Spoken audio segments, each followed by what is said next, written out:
Hello students, आप सभी को मेरा नमस्कार। मुझे विश्वास है कि आप सभी ने अपनी एचसीएम की परीक्षा के लिए अपनी पूरी तैयारी कर ली होगी और आप अपनी परीक्षा के लिए बहुत उत्सुक भी होंगे, क्योंकि देखो काफ़ी लंबे समय के बाद आपको अपनी प्रतिभा दिखाने का आज मौका मिला है। तो आप अपना व अपने माता पिता का नाम बहुत जल्दी रोशन करेंगे। देखना, आपको ये वर्दी आपके तन पर बहुत ही जल्दी सजी होगी और मैं आशा करता हूँ कि आपका पेपर बहुत ही अच्छा जाएगा। और बहुत से बच्चे हैं जो तनाव में थे, जिन्होंने पूछा कि सर कल पेपर कुछ कैसा आएगा, बहुत मुश्किल तो नहीं आएगा। देखिए, घबराने की ज़रूरत नहीं है, आपने बहुत मेहनत की है। मैंने देखा है कि बहुत से बच्चे, बहुत सारे, कि भाई इतनी मेहनत कर रहे हैं जी जान लगाकर। तो आपको घबराने की बिल्कुल ज़रूरत नहीं है, परीक्षा को लेकर अधिक तनाव लेने की आवश्यकता नहीं है आपको। बस आप अपनी योग्यता के अनुसार अपना प्रदर्शन करना। मुझे यकीन है कि आप इस परीक्षा में अपने अच्छे अंकों से ज़रूर पास होंगे। कल आपकी परीक्षा है, मुझे यकीन है आप सभी बहुत ही अच्छा करेंगे। और आपको बहुत ही देखना कि बहुत जब आप पेपर देकर आएंगे बाहर, तो आप कितना खुशी से मतलब कि बताएंगे कि भाई हमारा कितना अच्छा पेपर हुआ। मैं जानता हूँ कि आप बहुत अच्छा करेंगे। तो आज की जो क्लास है हमारी पावर पॉइंट की, कुछ बच्चों ने कहा कि भाई हमें पावर पॉइंट करना है आज, तो कुछ बच्चों ने नहीं कर रखा था, तो उनके लिए आज मैं एक वीडियो बना रहा हूँ पावर पॉइंट की। तो शुरू करते हैं आज की क्लास में। चलिए, अब देखिए हमने पावर पॉइंट ओपन किया है। यहाँ पर ओपन करने के बाद सबसे ऊपर आपको ये जो बार दिखाई देती है, हम इसको टाइटल बार कहते हैं। और इसके बाद नेक्स्ट होती है हमारी ये मेन्यू बार। मेन्यू बार यानी कि ये जो सेकंड नंबर रो है हमारी, जहाँ पर आपको ये सभी ऑप्शंस देखने को मिलते हैं, होम, इंसर्ट, डिज़ाइन या एनिमेशंस हैं, इस वाली रो को मेन्यू बार पढ़ते हैं। और मेन्यू बार के जस्ट नीचे ये जो बॉक्स आपको देखने को मिलता है, इसको रिबन कहते हैं, रिबन। ठीक है, और इस रिबन का काम क्या रहता है, इसमें जो जितने आपको ऑप्शंस दिखाई दे रहे हैं, इन सभी को कमांड्स कहते हैं। और कई बार ऐसा होता है कि भाई आपने एमएस वर्ड या एक्सेल या पीपीटी में अगर कुछ भी प्रैक्टिस करी, काम करा, या आप जब एग्ज़ाम में सिटिंग में होते हैं तो आपको देखने को मिलता है कि बाय चांस आपको ये रिबन हाइड क्या हुआ मिल जाए कुछ इस तरीके से। तो ध्यान रखना, इससे आपका काफ़ी टाइम वेस्ट हो जाएगा। तो सबसे पहला तो ये कि अगर आप एग्ज़ाम में जिस भी सिस्टम पे आपको जो भी वहाँ पे मिलेगा, तो ये देख लेना कि भाई उसमें अगर ये बार ऑफ है, तो आप अपने कीबोर्ड से कंट्रोल बटन के साथ F1 यूज़ करेंगे। तो जैसे ही मैंने कंट्रोल F1 दबाया, या फिर एक दूसरा तरीका कि अगर आप शॉर्टकट की भूल भी जाएं रिबन को ऑन ऑफ करने के लिए, तो ये जो मेन्यू बार में जितने भी ऑप्शंस हैं, होम से लेकर व्यू तक के बीच में किसी भी नेम पे डबल क्लिक कर देना। तो मैंने अभी डबल क्लिक किया तो देखो हाइड हो गया, फिर से डबल क्लिक किया तो ये अब ऑन हो जाएगा। तो रिबन को ऑन ऑफ करने के लिए वैसे तरीके और भी होते हैं, काफ़ी हैं, पर दो आगे आते हैं। पावर पॉइंट में हम जितना भी काम करते हैं ना, वो एक स्लाइड्स पर किया जाता है। एक स्लाइड हमें यहाँ पर पहले से ही एक रनिंग में मिल रही है। और बात करें कि जो कोई भी वर्जन की बात करें, अब इसमें बाय डिफ़ॉल्ट जो इसका लेआउट होता है, लेआउट पे जाके हम चेक कर सकते हैं। क्वेश्चन में भी आ जाता है बहुत बार कि यूज़ डिफ़ॉल्ट स्लाइड लेआउट। तो यूज़ डिफ़ॉल्ट स्लाइड लेआउट का मतलब टाइटल स्लाइड होगा।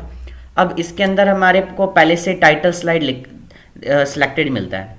यहाँ पर ऑप्शन दे रखा है क्लिक टू ऐड टाइटल और दूसरा है सब टाइटल। और दोनों में अगर आप साइज भी देखेंगे क्लिक बाय क्लिक, कि सब टाइटल में हमें ऊपर 32 फॉन्ट का साइज मिलता है। या फिर अगर मैं इसमें क्लिक करता हूँ ऊपर वाले टेक्स्ट बॉक्स में, तो इसमें आपको 44 बाय डिफ़ॉल्ट साइज मिलेगा। हाँ जी, तो यहाँ पर आपको दो टेक्स्ट बॉक्स मिलते हैं पहले से ही ऑलरेडी। अब क्वेश्चन में आपके जैसे पावर पॉइंट में दे भी रखा है कि टेक्स्ट बॉक्स का यूज़ आपको करने आना चाहिए, कि कैसे हम इसका यूज़ करते हैं, यूज़ टेक्स्ट बॉक्स का। तो टेक्स्ट बॉक्स दो तो आपको यहाँ पर पहले से ही मिल रहे हैं। इसके अलावा अगर आपको एडिशनल कुछ भी कंटेंट लिखना हो, क्योंकि हम पावर पॉइंट में इस ये जो वाइट पोर्शन आपको दिखाई दे रहा है किसी भी स्लाइड पर, और इसके ऊपर हम टाइप नहीं कर सकते। अगर आपको कुछ भी यहाँ पे इस साइड पर कोई भी काम लिखना है, आप डायरेक्टली तो नहीं लिख सकते। उसके लिए आपको या तो टेक्स्ट बॉक्स लेना पड़ेगा या फिर वर्ड आर्ट आपको अलग से लेना पड़ेगा। बिना टेक्स्ट बॉक्स के आप टाइप कर ही नहीं सकते पावर पॉइंट में। और पावर पॉइंट का यूज़ हम प्रेजेंटेशन यानी कि पीपीटी बनाने के लिए करते हैं। आपको इसमें कोई भी टेक्स्ट लिखना है। मैंने यहाँ पे जैसे इसी टेक्स्ट बॉक्स का यूज़ किया और टाइप किया, मैंने यहाँ पर एक वर्ड विशेष लिख दिया और नीचे क्लिक टू ऐड सबटाइटल में मैंने यहाँ पर भी टेक्स्ट लिखा। लिखने के बाद आप देख रहे हैं कि जो नीचे वाला टेक्स्ट बॉक्स है इसका कलर आपको डिफरेंट लुक में मिलेगा, इसमें आपको अलग मिलेगा ब्लैक कलर में और नीचे ग्रे शेड में है। इसके बाद हमने जैसे ही फर्स्ट स्लाइड पे काम करा, इसमें टाइप करने पर आपको ऊपर एक टूल बार शो होगी ड्राइंग टूल के नाम से। तो इसके अंदर आपको क्या क्या ऑप्शन मिलता है, जैसे कि अगर क्वेश्चन में दिखा रखा है कि भाई आपको कि हमारा जैसे हैंड आउट बनने के बाद आपका जो भी आपको प्रेजेंटेशन दी जाएगी बनाने के लिए, उसमें आपको बोल दिया जाए कि भाई आपको ये चीज़ें करनी है, अब आपने कर दी और साथ में आपको एक हैंड आउट भी दिया जाता है वहाँ पर कि बनने के बाद ऐसा शो होगा। तो आपने उसमें ध्यान से देखना है कि भाई क्या टेक्स्ट बॉक्स के अंदर कोई कलर या फिर इसके ऊपर कोई बॉर्डर तो नहीं दिखा रखी, और अगर दिखा रखी है तो आपको सेम वैसा ही करना पड़ेगा। जब हम इसमें क्लिक करते हैं तो इसमें एक ऑप्शन आता है शेप फिल के नाम से। कहाँ पर जाकर मिलेगा ये ऑप्शन, ऊपर सबसे ऊपर लास्ट में अलग से आगे देखो। अगर मैं इस टेक्स्ट बॉक्स के बाहर क्लिक करता हूँ तो हमें यहाँ पर जो ऊपर मेन्यू बार में ऑप्शन मिलता है सिर्फ व्यू तक दिखाई देते हैं। मैंने जैसे ही बीच में क्लिक करा, इसके बाद ड्राइंग टूल में यहाँ से शेप फिल का यूज़ करके हम यहाँ से इसमें कलर फिल कर सकते हैं। कलर कौन सा दे रखा है, इसमें शेडिंग के नाम चेक कर सकते हैं आप सभी। और अगर हटाना है तो आपको वापस तो आप नो फिल का यूज़ कर सकते हैं या ग्रेडियंट कलर दे सकते हैं, टेक्सचर दे सकते हैं, पिक्चर लगा सकते हैं। सो मैंने यहाँ से अभी एक शेडिंग दे दी, यहाँ से क्लिक कर दिया, शेडिंग आ गई। और साथ में अगर बॉर्डर भी देनी है यानी कि आउटलाइन देना चाह रहे हैं तो इस में जाके आप इसकी बॉर्डर के साथ साथ इसका बॉर्डर का साइज या बॉर्डर का स्टाइल कैसा रखना है आप वो भी चेंज कर सकते हैं। वेट का यूज़ करेंगे, हम वेट बढ़ा सकते हैं। इसी में मैंने 3 पॉइंट कर दिया। तो यहाँ पर आपको शेप आउटलाइन में शेप की आउटलाइन का कलर और उसका साइज या लाइन का स्टाइल कैसा रखना है वो आप सेट कर सकते हैं। और अगर आपका ये टेक्स्ट बॉक्स आपको हैंडआउट में दिखा रखा है कि भाई ये ऊपर की तरफ है, तो आप इसकी आउटलाइन पर पॉइंटर को ले जाके, पॉइंटर यानी कि आपका जो माउस है, आप उसकी हेल्प से आप इसको ड्रैग कर सकते हैं क्लिक होल्ड करके, जहाँ पर भी आपको रखने के लिए दिखा रखा होगा हैंडआउट में। और साथ ही यहाँ पर हमारा जो ये वाला टेक्स्ट बॉक्स है नीचे वाला, हमने इसको भी थोड़ा ऊपर लेकर जाना है, यहाँ पर रख दिया। और किसी भी टेक्स्ट बॉक्स की बात करें या पिक्चर या शेप जब हम लेते हैं इसके अंदर, या वर्ड आर्ट लेते हैं, टेक्स्ट बॉक्स लेते हैं, शेप होती है या पिक्चर है, अगर हमें इन सभी का साइज या यानी कि हाइट और विड्थ चेंज करनी हो तो जब भी हम उसको इंसर्ट करते हैं किसी भी पिक्चर, किसी भी शेप, किसी भी टेक्स्ट बॉक्स या वर्ड आर्ट को सिलेक्ट करने पे यहाँ पर आपको एक जो टूल बार जैसा कि इस पे दिखाई दे रही है, वैसे इन सभी बाकी सभी ऑप्शन जो भी मैंने बताया आपको सभी मिलेगी। और इन सभी का भी साइज अगर आपको यहाँ पे सेट करना है तो यहाँ पे आप लिख के एंटर कर सकते हैं। और अभी फिलहाल यहाँ पे आपको जो साइज दिखाई दे रहा है सेंटीमीटर में देखने को मिल रहा होगा, पर हमें इसका साइज अगर इंचेस में देना हो तो इंच में कैसे सेट करना है कि यहाँ पे क्वेश्चन में अगर दे रखा हो कि मेजरमेंट यूनिट के इंचेस में आ जाए तो आप इसमें टाइप कर देना। जैसे कि मैं यहाँ पे अब लिखने वाला हूँ 2 इंच, तो 2 इंच लिखेंगे। अगर मैं खाली 2 लिखकर एंटर करता हूँ तो वो सेंटीमीटर ही रीड करेगा, क्योंकि पावर पॉइंट में जो डिफॉल्ट मेजरमेंट यूनिट होता है वो सेंटीमीटर ही रहता है, हम चेंज नहीं कर पाते हैं। तो इसके लिए हम यहाँ पर 2 के आगे ही डबल कोट का साइन यानी इंच रीड कराने के लिए एंटर किया। अब 2 इंच का मतलब 5.08 सेंटीमीटर होता है। या मेरे को ऐसे इसकी हाइट के साथ साथ विड्थ को भी 2 इंच करना है तो 2 के आगे इंच का साइन लगाया, एंटर कर दिया। तो देख सकते हैं यहाँ पर 2 इंच होगी। बट हम चाहते हैं कि और बढ़ानी है तो यहाँ से आप और बढ़ा सकते हैं जितनी भी गिवन हो उसमें लिस्ट के अकॉर्डिंग। तो यहाँ पे अगर मैं खाली 5 लिखूंगा तो 5 सेंटीमीटर उठा रहे हैं यहाँ से, तो मैंने 5 इंच का साइन लगाया साथ में। और अगर इंच में सेटिंग आपको दिखा रहा है तो आप आगे सेंटीमीटर लिख के एंटर कर सकते हैं। एक्सेप्ट होने के बाद, एंटर करने के बाद आपको स्क्रीन पर तो सेंटीमीटर में दिखाएगा कि 5 इंच का मतलब कितने सेंटीमीटर होते हैं, क्योंकि इसकी डिफॉल्ट यूनिट आपको सेंटीमीटर में सेट क्यों मिल रही है यहाँ पर। आगे बढ़ते हैं इसी के साथ। और अगर आपको इसी में नेक्स्ट ऑप्शन जैसे कि इसी में दे रखा है कि इंसर्ट हेडर फुटर, एक होता है हेडर और एक होता है फुटर। जब भी आपको हेडर फुटर देना है, हेडर फुटर देने के लिए ना सबसे पहले आपको इंसर्ट टैब में जाना है और इंसर्ट में जाकर यहाँ से आप जैसे ही हेडर फुटर ऑप्शन पे क्लिक करेंगे, क्लिक करते ही आपको स्क्रीन पर एक टूलबार मिलेगी, स्क्रीन पर हेडर फुटर के नाम से ही। इसमें 2 तरह के ऑप्शन है, एक ओनली फुटर है जो कि स्लाइड के नीचे आता है सिर्फ। अब जैसे कि हम पावर पॉइंट में जितना भी अभी काम करते हैं, जब पावर पॉइंट को ओपन करते हैं तो ये आपको स्क्रीन पर जो पेज दिखाई दे रहा है ये हमारी स्लाइड होती है। अगर क्वेश्चन में कह रहा है कि ओनली फुटर, कि उसमें 3 टेक्स्ट बॉक्स दिखा रखे आपको नीचे की साइड, तो आप यहाँ से जब हेडर फुटर पे जाते हैं तो यहाँ पर आपको 3 ऑप्शन देखने को मिलेंगे। नीचे यहाँ से आप प्रीव्यू भी देख सकते हैं, यहाँ पे प्रीव्यू बटन लिखा भी हुआ है। नीचे आपको 3 टेक्स्ट बॉक्स नजर आ रहे होंगे, जिसमें से पहला ऑप्शन होता है डेट एंड टाइम का। ये तो हो गया ओनली फुटर वाला पार्ट, जो कि सिर्फ स्लाइड के अंदर प्रिंटिंग में आता है, ना कि पेज पर। और फिर इसके अंदर जब भी हमको डेट एंड टाइम ले रहे हैं ना, तो यहाँ से हम फिक्स का यूज करेंगे। और फिक्स का जो फॉर्मेट है वो हमें कैसा चाहिए, हमें टाइप भी करना पड़ सकता है कि कैसा हमें शो कर रखा है उसमें गिवन फॉर्मेट में, कि इसमें क्या मंथ का नाम हमें यहाँ पर वैसा दिखा रखा है कि जो भी मंथ हमारा चल रहा है क्या वो अल्फ़ाबेट्स में है। जैसे कि यहाँ पे 12 लिखा हुआ है, दिसंबर लिखना हो हमें, तो कैसे टाइप करेंगे, टाइप कर सकते हैं आप इसमें। या कई बार ऐसा भी होता है कि आपको डेट वाली जगह पर कोई और कंटेंट भी दे दिया जाता है कि फुटर में आपको लेफ्ट साइड में अपना नाम रखना है। तो यहाँ पर आप इस डेट को हटा के अपना नाम लिख सकते हैं, चाहे पहले लिख दें आप बाद में। और साथ ही नीचे का आपको ऑप्शन मिलता है स्लाइड नंबर का, जो कि स्लाइड के राइट साइड में प्रिंटिंग में आती है, और सेंटर में आता है फुटर। यानी कि आप जो भी इसमें टाइपिंग करना चाहते हैं, मैंने यहाँ पर अपने सेंटर का जैसे कि यहाँ पर नाम लिख दिया। लिखने के बाद अब यहाँ से हम अप्लाई टू ऑल करना चाहते हैं, सभी स्लाइड पे चाहिए या फिर इसी करंट एक्टिव स्लाइड पे।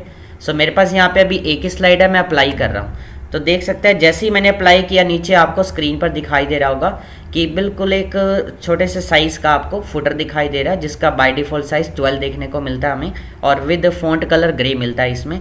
और इसके अलावा अब हमें वापस जाने हेडर फुटर पे। फिर से हमें अगर हेडर फुटर देना हो, ये फुटर है और अगर हेडर फुटर दोनों ही देने हैं, तो आप नोट्स और हैंडआउट ऑप्शन में जाकर यहाँ से ऑन कर सकते हैं। अब इसमें ये जब प्रिंट होकर आएगा तो 2 टॉप में और 2 टॉप बॉटम में ऑप्शन आएंगे। एक तो होता है डेट एंड टाइम और हेडर, यहाँ से हम फिक्स कर देंगे डेट को। ऊपर हमने जैसे लिख दिया कि सेंटर का नाम, लिखने के बाद मैंने फुटर में एड्रेस लिख दिया।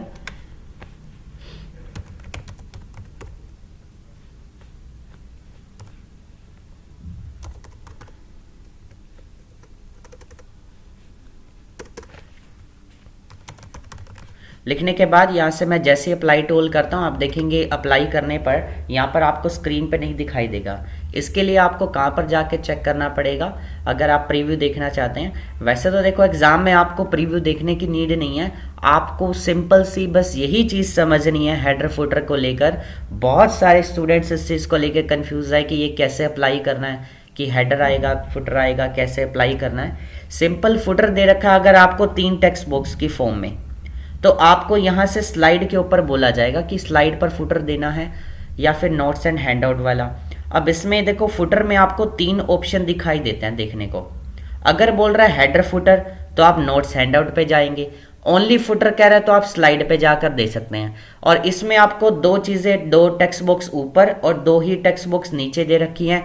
जो भी कंटेंट आपको राइट करने के लिए कह दे इसमें आप टाइप कर देना और अप्लाई कर देंगे, अप्लाई टू ऑल हो जाएगा। यहाँ पर अप्लाई करने के बाद अब देखो हेडर फुटर आपको यहाँ पे शो नहीं होगा, और आपको अगर उसमें एडिटिंग करनी है हेडर फुटर में, अब वापस उसी में जाके तो कर देंगे हम हेडर फुटर में जाके, बट कुछ जैसे कि बात करें स्लाइड नंबर, सॉरी यहाँ पर हम नोट्स हैंडआउट पे जाएंगे, जो पेज नंबर है या फिर हमारा जो बाकी का कंटेंट है, अगर हमें उसका साइज वगैरह कुछ भी ऐसा सेट करना हो तो कहाँ पर जाके कर सकते हैं। उसके लिए आप व्यू टैब में जाके हैंडआउट मास्टर को ऑन करके यहाँ से आप एडिटिंग कर सकते हैं। आप अब होम पे जाएंगे, यहाँ पर आपको देखने को मिल जाएगा कि अगर आप इसको एडिट करना चाह रहे हैं, कि कह दे कि हेडर फुटर का साइज आपको चेंज करना है, तो चेंज कैसे करेंगे। आपको सबसे पहले तो व्यू में जाकर कहाँ पे क्लिक करना है, हैंडआउट मास्टर पे। तो जैसे ही आप इस ऑप्शन पे क्लिक करेंगे आपको स्क्रीन पर एक ड्राइंग टूल बार यहाँ पर भी मिल जाएगी, और इसमें जाकर आपको यहाँ पर आपको ऑप्शन मिल जाएंगे फॉर्मेटिंग है, पर हमें इसका यूज़ नहीं करना, आपको सीधा होम पे जाना है। अब इसमें देखो ये टॉप में आ रहा है हेडर, 2 टेक्स्ट बॉक्स ऊपर है, जो हमने उसमें लिखा था वो आपको यहाँ पे देखने को मिल रहा होगा। तो आप इसके अंदर क्लिक करके उसको सिलेक्ट करके आप यहाँ से उसका साइज या नेम कलर कुछ भी देना चाहें तो वो भी चेंज कर सकते हैं। और वापस इसको हेडर फुटर को क्लोज करने के लिए व्यू को आप हैंड आउट मास्टर सबसे स्टार्टिंग में आपको देखने को मिलेगा और क्लोज मास्टर व्यू कर सकते हैं। और अगर आप ये देखना चाहते हैं कि एक पेज पर मान लो कि आपको 4 स्लाइडें दे दी गई, तो स्लाइड पर पेज, तो यहाँ से आप 4 स्लाइड कैसे करेंगे सेट, तो यहाँ से कर सकते हैं। स्लाइड की ओरिएंटेशन बदलनी है, हैंडआउट की बदलनी है, तो यहाँ पर आपको ऑप्शन मिल जाएंगे। 2 क्लिक कर दिया, 2 एक साथ देख सकते हैं प्रीव्यू कि प्रिंटिंग में कैसा शो होगा। या फिर अगर हम फिर बात करें कि अगर हमें बोल रखा है कि पब्लिश विद हैंडआउट, तो पब्लिश विद हैंडआउट का ऑप्शन कहाँ पे जाके मिलेगा, जब आप कंट्रोल पी करते हैं, कंट्रोल पी करने पर प्रिंट कमांड की कमांड होती है, जो कि यहाँ पर नीचे आपको ऑप्शन मिलेगा प्रिंट वर्ड के नाम से। यहां से जाके आप इसको हैंड आउट पे क्लिक कर देना। अभी बाय डिफॉल्ट इसमें सेटिंग आपको देखने को मिलती है स्लाइड्स, मैंने यहां से हैंड आउट कर दिया। क्लिक करने के बाद स्लाइड पर पेज, कितने ऑप्शन, कितनी स्लाइड आपको यहां से लेनी है आप चूज कर सकते हैं। मेरे पास एक ही स्लाइड है फिलहाल, मैंने अभी एक ही रखनी है, तो एक पे क्लिक कर देंगे, सिंगल निकल आएगी। और इसका अगर प्रीव्यू भी देखना चाहता है कि प्रिंट में कैसा शो होगा हमें, तो बिना प्रिंट निकाले आप नीचे से जब प्रिंट कमांड देता है तो यहाँ पे आपको एक प्रीव्यू का ऑप्शन मिलेगा, जिस पे क्लिक करते ही आपको स्क्रीन पे उसका प्रीव्यू दिखाएगा कि जो अब हमारी स्लाइड है वो किस तरीके की प्रिंट होकर आएगी। अब देखो हमने इसमें जो हेडर में लिखा तो वो पेज के टॉप बॉटम पे आता है।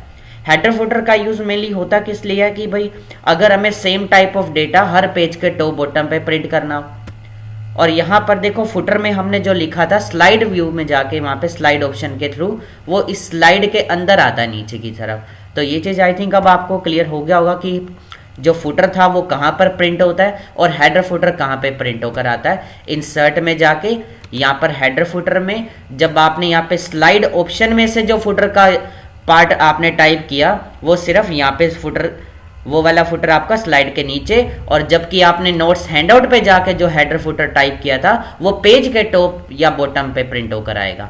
इसके अलावा नेक्स्ट है हमारा एक, और अगर क्वेश्चन में यूं कहता है कि पब्लिश विद एमएस वर्ड करना है, देखो अभी जो हमने एक ऑप्शन पढ़ा publish with handout, control P करना है आपको और उसके बाद यहां से आपको प्रिंट वर्ड के अंदर हैंडआउट का ऑप्शन यूज करके बाय डिफॉल्ट स्लाइड होता है यहाँ पे, तो हमने हैंडआउट क्लिक करा और स्लाइड पर पेज कितनी दे रखी होंगी यहाँ पे आपको, तो यहाँ से आप चेंज कर सकते हैं कि 1 पर पेज पे करनी है, 2 पे, और प्रीव्यू देखना है तो आप यहाँ पे प्रीव्यू चेक कर सकते हैं। और प्रीव्यू देखने के बाद अब आपने उसको अगर बंद करना है तो उसके लिए आप यहाँ से क्लोज प्रिंट प्रीव्यू का ऑप्शन मिल जाएगा, हम क्लोज भी कर सकते हैं। इसके बाद आ जाते हैं हम वापस हम होम टैब में, और अगर आपको क्वेश्चन में ये बोल रखा है कि इंसर्ट न्यू स्लाइड, आपको 2 स्लाइडें बनानी है। अब बाय डिफॉल्ट आपको एक सिंगल स्लाइड तो पहले से मिल जाएगी, और सेकंड स्लाइड कैसे लेंगे, शॉर्टकट होता है Ctrl+M, या फिर आप यहाँ से न्यू स्लाइड बटन पे डायरेक्ट भी क्लिक कर सकते हैं। जैसे ही मैंने क्लिक किया यहाँ पे न्यू आ गई।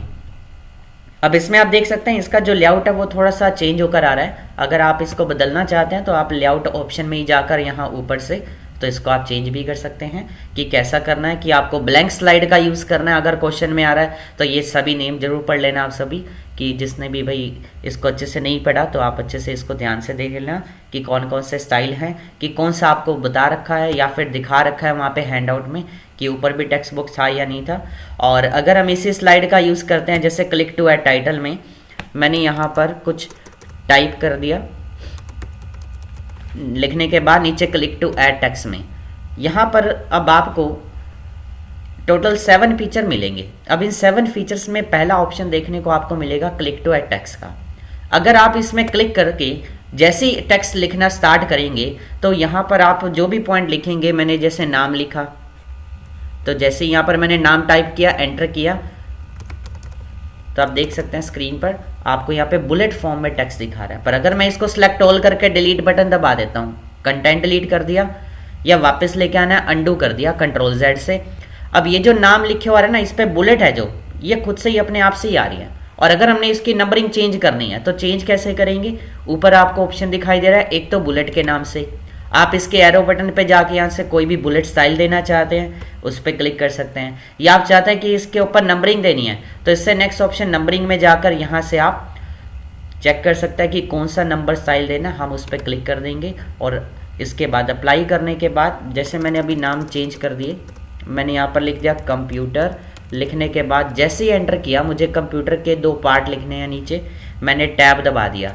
अब टैब दबाने से क्या होगा, इसका एक सब पॉइंट बन जाएगा यहाँ पर। अब जैसे ही मैंने टैब दबाया, इसके बाद मैंने यहाँ पर लिख दिया, जैसे कि मैं माउस लिख दिया, या फिर मेरे को लिखना था सुपर कंप्यूटर, या फिर मैंने यहाँ पर लिख दिया कीबोर्ड। तो जो भी आपको पॉइंट इसमें टाइप करना है, आप यहाँ पे जैसे सब पॉइंट बनाना हो तो ध्यान रखना है टैब का यूज़ करेंगे, फिर एंटर करेंगे तो 3 आएगा। अब हम चाहते हैं कि वापस रिटर्न जाना है पीछे सेकंड नंबर बनाने के लिए, तो आप शिफ्ट के साथ में टैब दबा देना, शिफ्ट टैब दबाते ही सेकंड पॉइंट स्टार्ट हो जाएगा। मैंने यहाँ पर लिख दिया मदरबोर्ड, या फिर एंटर किया, फिर से मेरे को यहाँ पर टैब दबाना है, टैब दबाते ही देखो सब पॉइंट बन जाएगा। जैसे ही अगर मैं कुछ भी लिखता हूँ, एंटर किया, टाइप किया, एंटर किया, वापस रिटर्न जाना है तो शिफ्ट टैब का यूज़ कर सकते हैं। और अगर हमें इसका फॉर्मेट भी बदलना हो कि भाई हमने जैसे ये जो माउस और कीबोर्ड लिखा दोनों को सिलेक्ट किया, हमें इसकी जगह पे बुलेट चाहिए थी, तो आप इन दोनों को सिलेक्ट करके बुलेट दे सकते हैं। सेम तरीका देखो, आप चाहे एमएस वर्ड में करो चाहे पीपीटी में, सेम ही है, पर पीपीटी में सेम नंबर फॉर्मेट है तो फॉर्मेट उसी में ही उठा लेता है, अगला सब पॉइंट भी हमें बाद में चेंज करना पड़ता है। पर एबीसीडी चाहिए तो आप एबीसीडी ले सकते हैं सिलेक्ट करके, या बुलेट चाहिए बुलेट ले सकते हैं। और इसके बाद मैंने डिलीट किया सभी को सिलेक्ट करके। अगला ऑप्शन इसी के साथ में ही आपको देखने को मिलेगा। अगर आपको इसमें जैसे नेक्स्ट ऑप्शन दिखाई दे रहा होगा टेबल के नाम से, टेबल पे क्लिक करेंगे तो ये टेबल पे क्लिक करते ही यहाँ पे आपको एक स्क्रीन पे साइज मिल जाएगा, नंबर ऑफ कॉलम्स एंड रोज। देखिए हम जो अभी काम कर रहे हैं एक 2007 वर्जन में है, ठीक है। और नंबर ऑफ कॉलम्स कितने चाहिए, मैंने यहाँ से 4 कॉलम, टैब दबाएंगे यहाँ से और सीधा मैंने 6 टाइप किया, 6 रो, एंटर कर दिया। देखेंगे जैसे ही मैंने यहाँ पर एंटर किया तो यहाँ पर टेबल खुल चुकी है। आप सभी ने जैसे पीछे क्लास के दौरान पढ़ा था कि भाई टेबल में काम कैसे करना है, सभी बिल्कुल सेम टूल्स जैसा आपने वर्ड में पढ़ा था, पीछे पावर पॉइंट में भी देखा था, तो आप इसको दोबारा अच्छे से ध्यान से देख लेना। और जब भी हम एमएस वर्ड में टेबल बनाते हैं ना तो उसमें इस तरह की फॉर्मेटिंग नहीं होकर आती है, जबकि पावर पॉइंट में हम कोई भी टेबल लेते हैं तो एक तो इंसर्ट करने पे ऊपर इसकी एक टूल बार भी दिखाई देता है जिसमें आपको 2 टैब भी मिलेंगे, डिज़ाइन और लेआउट। डिज़ाइन टैब में आपको डिज़ाइनिंग से रिलेटेड ऑप्शन मिलते हैं टेबल के स्टाइल यानी कि, तो टेबल स्टाइल में यहाँ से जब आप मोर बटन पे क्लिक करेंगे, मैं टेबल का स्टाइल नॉर्मल कर देता हूँ, इस ऑप्शन पे क्लिक करके स्टार्टिंग में आपको देखने को मिल जाएगा। मैंने एक सिंपल स्टाइल ले लिया, लेने के बाद टेबल में ही कर्सर क्लिक करा मैंने। इसके बाद आपको लेआउट में जाकर अब क्वेश्चन में कह दे कि भाई हमें इसमें कॉलम नंबर 4 को डिलीट करना है। जैसे ये हमारा कॉलम नंबर 1 है, टैब दबाया, 2 लिखा, 3 लिखा, 4 लिखा, मैंने यहाँ पर नेम या रोल नंबर, मार्क्स या सिटी लिखा, फिर टैब दबाया।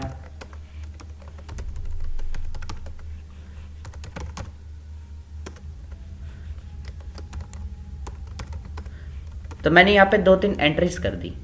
एंट्री करने के बाद अब मुझे इसके अंदर ना फर्स्ट रो को डिलीट करना है, तो फर्स्ट रो में आप कहीं पे भी क्लिक करो, क्लिक करने के बाद आपको टेबल टूल्स में ही लेआउट के अंदर ऑप्शन मिलेगा डिलीट के नाम से। अगर आप इसको कुछ इस तरीके से डिलीट कर रहे हैं कि भाई काम को सिलेक्ट करके डिलीट बटन दबा देंगे तो नहीं होगा, ध्यान रखना, सिर्फ कंटेंट रिमूव होगा ना कि रो डिलीट होगी। अगर आपको रो डिलीट करना है, सिंपली आप उस रो में कहीं पे भी कर्सर क्लिक कर दो इन चारों सेल में से, उसके बाद डिलीट ऑप्शन का यूज करके आप डिलीट रो या जिस भी कॉलम को करना चाहते हैं आप उस कॉलम में क्लिक करके डिलीट रो का कॉलम का यूज कर सकते हैं। या अगर हमें कॉलम नंबर 4, अब 4 कॉलम तो पूरे को इस तरह से वर्टिकली कॉलम को पढ़ा जाता है तो आप डिलीट कॉलम कर सकते हैं, कॉलम डिलीट हो जाएगा। या अगर आपको ऐड करने के लिए क्वेश्चन में दे रखा है कि हमें इंसर्ट करना है एक न्यू कॉलम कि टेबल के राइट में, तो यहाँ पे लास्ट सेल पे जाके यानी कि लास्ट कॉलम में क्लिक करके आप इंसर्ट राइट कर सकते हैं। या आपको कह दे कि merge the cells of row number 4 and 5, ठीक है। अब क्वेश्चन में आ जाए merge the last cell in row number 4 and 5, तो 4 and 5 नंबर के अंदर जो लास्ट 2 सेल हैं हमने उन दोनों को सिलेक्ट किया, यहाँ से मर्ज कर दिया। मर्ज करने के बाद मैंने यहाँ पर सिटी का नाम लिख दिया, यहाँ पर फिर हम बाकी की डिटेल लिख देंगे इसके अंदर। साथ ही अगर हमें इसमें ऑप्शन में क्या रहा है कि एक न्यू रो इंसर्ट करनी है on the top of table, यानी कि आपको फर्स्ट रो में क्लिक करके अब यहाँ से इंसर्ट अबव की हेल्प से ऊपर एक रो लेनी है। अगर आपको नीचे बोल रखा है तो बिलो का यूज कर सकते हैं। कॉलम बोल रखा है तो लेफ्ट या राइट करके आप न्यू कॉलम ऐड कर सकते हैं। मैंने फर्स्ट में क्लिक करा, लेफ्ट पे क्लिक किया तो देखो कॉलम ऐड होगा यहाँ से। मैंने अंडू किया, राइट करते हैं तो राइट हो जाएगा, रो चाहिए तो रो ले सकता है, डिलीट करनी है ऐड करनी है, दोनों ऑप्शन एक साथ दे रखे हैं आपको। और साथ ही अगर आपको इसमें किसी भी कॉलम की विड्थ को बढ़ाना या घटाना है तो आप उस कॉलम को सिलेक्ट कर लो, या बिना सिलेक्ट किए भी आप सिर्फ उस कॉलम में कहीं पे भी, अगर इस कॉलम में आप सिर्फ क्लिक भी कर देते हैं और यहां से आप विड्थ जितनी करना चाहें, अगर बोल रखा है कि 1-1 इंच करनी है सभी की विड्थ, तो पूरी टेबल को सिलेक्ट करके आप इसमें 1 इंच का साइन लिख देना और एंटर कर देंगे। या किसी भी सेल का टेक्स्ट डायरेक्शन चेंज करना में आप उस सेल में क्लिक करके यहां से टेक्स्ट की डायरेक्शन कैसे बदलनी है, यहाँ पे ऑप्शन दे रखा है कि स्टैक में कर दिया मैंने, तो यहाँ पर कुछ इस तरीके से देखने को मिल जाएगा स्क्रीन पर आपको। या रोटेट टेक्स्ट 90 डिग्री लेफ्ट में या राइट में, या फिर आप मोर ऑप्शंस का यूज करके आपको इसमें और भी कई ऑप्शन मिलते हैं, पर ज़्यादा कुछ इतना एडवांस नहीं आता। बाकी अगर क्वेश्चन में आ भी जाए कुछ इस तरह का ऑप्शन तो आप ताकि कर पाए, इसलिए मैं आपको ये ऑप्शन बता रहा हूँ कि कह दे कि राइट मिडल। तो इस तरह का ऑप्शन बहुत ही ना के बराबर ही होता है कि बाई चांस अगर आ भी जाए तो बाई चांस यानी कि कभी भी हो सकता है, देखो। तो यहाँ पर इसलिए आपको थोड़ा सा नॉलेज में होना चाहिए कि इस तरह के ऑप्शन अगर कह रहे हैं तो यानी कि आपको क्वेश्चन को समझना है कि क्वेश्चन में क्या चीज़ बोल रखा है। कि अगर बोल रखा है कि भाई टेक्स्ट की डायरेक्शन बदलनी है, तो टेक्स्ट की डायरेक्शन आपको लिस्ट में कौन कौन सी मिल रही है, एक तो वो, अगर उनके अलावा कुछ आपको डिफरेंट मिल रही है तो ध्यान से देखना है क्या नीचे आपको अलग से कोई डिफरेंट ऑप्शन दिखाई दे रहा है या नहीं। या फिर आपको कुछ इस तरह के कई बार बटन मिलते हैं कॉर्नर पे, कुछ इस तरह के ना, यहाँ पे ऐसे बटन बने होते हैं छोटे छोटे जिनको टॉगल बटन बोलते हैं। तो कुछ में वहाँ पे जाके ऑप्शन आपको मिलता है, तो वहाँ पे आप चेक भी कर सकते हैं। अभी जैसे फिर हमने ऊपर एक, इसके बाद एक ऑप्शन हमने यहाँ पर एक फर्स्ट रो को सिलेक्ट किया, मर्ज करना है इसको, तो सिलेक्ट करा हमने, मर्ज कर दिया, कंबाइन होगी। मर्ज का मतलब जोड़ना या कंबाइन करना, to multiple cells into 1। Next आगे बढ़ते हैं। डिज़ाइन टैब में ही एक ऑप्शन फिल कलर यानी कि शेडिंग के नाम से आपको एक ऑप्शन मिलेगा, to change the background colour in cells और टेक्स्ट और पैराग्राफ्स। किसी भी पैराग्राफ या टेक्स्ट की बात करें या फिर टेबल के अंदर किसी भी सेल का कलर बदलना हो, जैसा कि क्वेश्चन में कह दे कि आ भी जाता है, पहले भी बहुत बार आता है कि change the cell colour in row number 3 column number 2। अब देखो रो नंबर 1 हमारी ब्लैंक है, रो नंबर 2 में हेडिंग बनाई, रो नंबर 3 यानी नेहा वाली जो हमारी रो है, हमें इसमें कलर चेंज करना है। किसके अंदर कलर देना है हमें भाई, रो नंबर 3 के अंदर, और कॉलम नंबर कौन सा है 2, तो यानी कि 501 वाले सेल में आपको सिर्फ क्लिक करना है और शेडिंग का यूज करके आप यहां से आप इसको कलर शेड दे सकते हैं। जो भी कलर बोल रखा हो तो वही दे देंगे, नहीं तो हम अपनी मर्जी से जो भी शेडिंग देना चाहते हैं, कोई एक ऐसी शेडिंग देने के भी डार्क ना हो ज्यादा कि भाई बहुत ज्यादा डार्क दे दी तो टेक्स्टों में दिखाई ना दे। आप येलो कलर ये ले सकते हैं, जैसे कि इसमें टेक्स्ट कलर हमारा और शेडिंग बिल्कुल क्लियर लुक में है बिल्कुल, तो आप इसका यूज कर सकते हैं अच्छे से ही। अगला ऑप्शन है हमारा फिर, अब क्वेश्चन में कई बार एक चीज, कुछ बच्चों का ये भी सवाल था कि भाई अगर ड्रॉ द टेबल कह दे तो भाई ड्रॉ टेबल, आपने टेबल को समझना है। भाई आप अगर टेबल को ड्रॉ करने लग जाते हैं ना, टेबल पे जाके ड्रॉ टेबल, चाहे वर्ड हो चाहे हमारा पावर पॉइंट हो, आप टेबल को ड्रॉ करते हैं तो जैसे ही ऑप्शन पे क्लिक करेंगे आपका जो माउस है वो पेंसिल के शेप में बन जाएगा। तो आप इसको अगर आप इस तरीके से बनाते भी हैं, पहले एक बॉक्स बनाना पड़ेगा, फिर उसमें कितने सारे कॉलम चाहिए वो बनाने पड़ेंगे, तो बिल्कुल भी ऐसा नहीं करना आपको। अगर आप इस तरीके से ड्रॉ करके टेबल बनाने वाले हैं तो आपका सारा समय इसी में वेस्ट हो जाएगा, और कभी भी टेबल को इस तरीके से नहीं बनाया जाता कि ड्रॉ टेबल ऑप्शन की हेल्प से। अब वो अलग बात है कि भाई हम उसकी ऑप्शन की हेल्प से कि कुछ कॉलम्स या रो अगर आपसे बीच में एडजस्टमेंट नहीं हो रही तो अलग से हम बना सकते हैं। टेबल में ही क्लिक करके ऑप्शन आपको मिलेगा डिजाइन टैब में ड्रॉ टेबल के नाम से। ड्रॉ टेबल का मतलब उसमें ये नहीं कि भी आपको ड्रॉ करनी है टेबल कि स्टार्टिंग से लेकर एंड तक कंप्लीट ही, और हो सकता है कि आपको भाई वहां पे आपको पहले से बनी हुई टेबल मिल जाए। आपको कुछ इस तरीके से यहाँ पे डिजाइन टैब में टेबल टूल में क्लिक करके आपको इसके ऑन करना, और पेंसिल की हेल्प से आप इसमें बीच में कॉलम कह दे कि इस तरीके का बनाने के लिए अलग से, तो आपको इस तरीके से बना भी सकते हैं, या इरेजर की हेल्प से आप ऑन करके आप इसको इरेज भी कर सकते हैं इस पर क्लिक करके, या वापस क्लिक करा इस पे भी हम रिमूव कर सकते हैं इस तरीके से। और वापस इसी ऑप्शन को ऑफ करने के लिए इरेजर पे वापस क्लिक किया, एस्केप बटन दबा सकते हैं ड्रॉ टेबल या इरेजर को ऑफ करने के लिए। तो आपको टेबल ध्यान रखना है, ड्रॉ नहीं करनी है, आपको इंसर्ट करनी है। मैं वापस अब टेबल को भी अगर डिलीट करना चाहूँ तो इसकी ये जो ये फ्रेम आपको दिखाई दे रही है, आप इस पर क्लिक करके डिलीट बटन दबा देना। मैंने डिलीट कर दी इसको। अगला ऑप्शन इसी के अंदर आपको चार्ट का देखने को मिलेगा। सो मैंने यहाँ पे जैसे ही चार्ट पे क्लिक किया, वैसे तो देखो इसमें चार्ट की कैटेगरी बहुत सारी हैं। अब इसी में अगर हम कॉलम में ही देख रहे हैं, कॉलम में ही बहुत सारे आपको लेआउट देखने को मिल जाएंगे, जैसे कि यहाँ पे कॉन चार्ट भी है, सिलेंडर चार्ट भी है, वर्टिकल भी है, कॉलम भी है, बार ग्राफ, लाइन ग्राफ, बहुत सारे चार्ट्स हैं। तो हमने यहाँ पर एक सिंपल सा चार्ट आता है, कभी भी कुछ ज़्यादा एडवांस नहीं आता, बड़ा ही सिंपल सा होता है। बट MS वर्ड या फिर जब हम PPT में जब भी चार्ट बनाते हैं ना, तो चार्ट जब भी लेते हैं हम सिंपल ही आता है हमेशा, कभी भी मतलब एग्जाम के अंदर जब भी आता है तो बड़े सिंपल तरीके से, कुछ ज़्यादा एडवांस लेवल का नहीं आता, बहुत ही सिंपल। तो आपने सिंपल सा ही लेना और ओके कहना है। अगर क्वेश्चन में कह रहा है कि सिर्फ क्रिएट ए चार्ट, क्योंकि बहुत बार देखने को मिला है कि कई सारे एग्जाम्स में सिर्फ इतना ही लिखा हुआ आता है कि क्रिएट ए चार्ट। अब चार्ट कौन सा बनाए भाई? तो यहाँ पे चार्ट आप कोई भी बना सकते हैं वैसे तो, क्योंकि हमें डिफाइन नहीं किया हुआ, बट हम फिर भी कॉलम चार्ट का ही सबसे ज़्यादा यूज़ करते हैं। और जब भी आप MS वर्ड और पावर पॉइंट में चार्ट क्रिएट करेंगे, इंसर्ट पे जाकर, यहाँ पे तो हमने एक लेआउट ऑप्शन के थ्रू इंसर्ट किया चार्ट को, इसका जो दूसरा तरीका वो भी मैं आपको एक्सप्लेन करूँगा।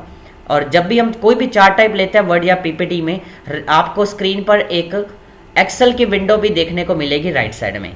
अब ये जो चार्ट डिजाइन होकर आ रहा है, ये किस पर बेस्ड है? इसके लिए कोई ना कोई डेटा तो होगा, तो वो डेटा कौन सा है? ये जो आपको साइड में दिखाई दे रहा है। हो सकता है कि इन वैल्यूज की जगह आपको कोई दूसरा डेटा दे रखा हो इसकी जगह पे पेस्ट करने के लिए, तो आप स्टार्टिंग पे जाके उसको पेस्ट कर सकते हैं। या फिर आपको टाइप करने के लिए दे रखा है, यहाँ पर ये जो नाम लिखे आ रहे हैं सीरीज 1 2 3, आपको अपने खुद के नाम चाहिए भाई, तो आप यहाँ पे मैंने ऊपर हेडिंग भी दे दी एक नेम, और यहाँ पे मैंने लिख दिया भाई और कुछ नाम लिखना है मुझे, इंग्लिश, हिंदी या मैथ लिखना है तो वो लिख देंगे। अब मेरे को नीचे कैटेगरी 1 2 3 की जगह पे देख सकते हैं हम, यहाँ पे 1 2 3 4 है, यहाँ पर भी मैं जैसे ही यहाँ पर अब नाम लिखता हूँ तो यहाँ पर चेंज हो गया नाम। अब लिखने के बाद मैंने अब यहाँ पर जो वैल्यूज़ की बात करें तो वैल्यू भी बदल सकते हैं, यहाँ पर ग्राफ में भी चेंज हो जाएगा। और मैं इसको बंद कर देता हूँ। जब भी आपको चार्ट अगर बाय चांस कहता है तो उसके अलावा आपको अगर इसमें एक एंट्री भी करने के लिए अगर बाय चांस कहते हैं, इसमें तो 4 एंट्री आपको डिफॉल्ट मिलती है, तो लास्ट सेल पे क्लिक करके आप सिर्फ टैब दबाएंगे, सबसे बेटर तरीका। जैसा कि नीचे लिखा कि आप अगर इसमें ऑरेंज बढ़ाना चाहते हैं तो इस कॉर्नर पॉइंट से आप नीचे खींच सकते हैं। तो सिंपल तरीका जैसा मैंने आपको बताया, लास्ट सेल पे क्लिक करके टेबल के अंदर जो लास्ट सेल एंट्री होगी उसमें क्लिक करके आप टैब दबाएंगे, न्यूरो ऑटोमेटिकली इसी पोर्शन में ब्लू लाइन से पहले ही आपको देखने को मिलेगी। और जैसे आप इसमें एंट्री करेंगे इसके अंदर भी दिखा देगा फिर वो। अब मैं इसको क्लोज कर रहा हूँ यहाँ से चार्ट को, अब सॉरी यहाँ पे एक्सेल विंडो को क्लोज करते ही ये चार्ट की स्क्रीन आ गई, जिसमें आपको यहाँ पे चार्ट की एक टूल बार भी देखने को मिलती है। इसी में आपको एक ऑप्शन मिलता है लेआउट के नाम से ऊपर ही। लेआउट में आपको कहाँ पे जाना है? ऑप्शन का नाम है एक लेजेंड। अब लेजेंड्स क्या होते हैं? ये जो आपको नेम लिखे दिख रहे हैं कि इंग्लिश, हिंदी, मैथ, कि इंग्लिश का कलर कौन सा इन तीनों में से, या हिंदी का रेड है या मैथ का कौन सा है। इसके लिए अगर आपको कई बार कहता है कि चेंज द लेजेंड पोजीशन, तो लेजेंड एंट्री बोलते हैं इसको, या लेजेंड कीज या लेजेंड नेम। तो आप लेजेंड का ही यूज़ करके आप इसकी डायरेक्शन, जैसे मैं बॉटम कर रहा हूँ तो नीचे बॉटम में चले गए।